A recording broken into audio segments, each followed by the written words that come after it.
ہمارے مائنڈ میں یہ بھی سوال آتا ہے کہ شیطان تو رمضان میں قید ہوتا ہے، پھر گناہ کون کرواتا ہے، پھر گناہ کی طرف دعوت کون دیتا ہے؟ سب سے پہلے تو ایک چیز کلیئر کر لے کہ جیسے ہم نے شیطان کو قید سمجھا ہوا ہے ایسے قید نہیں ہوتا۔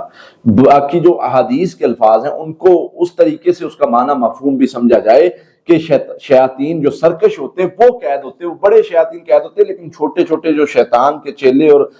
ہوتے ہیں وہ قید نہیں ہوتے، اگر بظاہر معنی کو سمجھ کے اس طریقے سے اس کا مطلب لیا جائے۔ پھر اس کے بعد دوسری چیز جو سب سے بڑی چیز ہے، جو سب سے بڑی گناہ کی طرف لگانے والی چیز ہے، غلط کاموں کی طرف چلانے والی چیز ہے، وہ ہے ان النفس لامارۃ بالسوء، نفس امارہ کا کام تو گناہ کی طرف لگانا ہے، غلطی کی طرف چلانا ہے، جو انسان کو گناہوں میں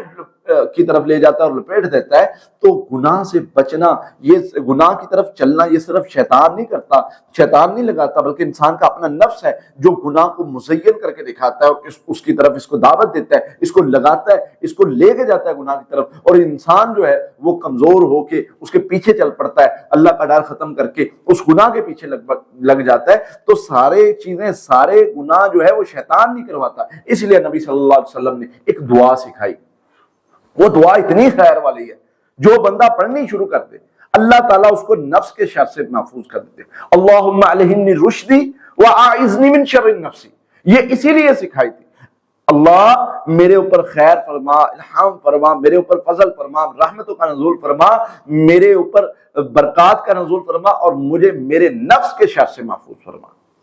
اللہم الہمنی رشدی، اللہ ہدایت عطا فرما مجھے،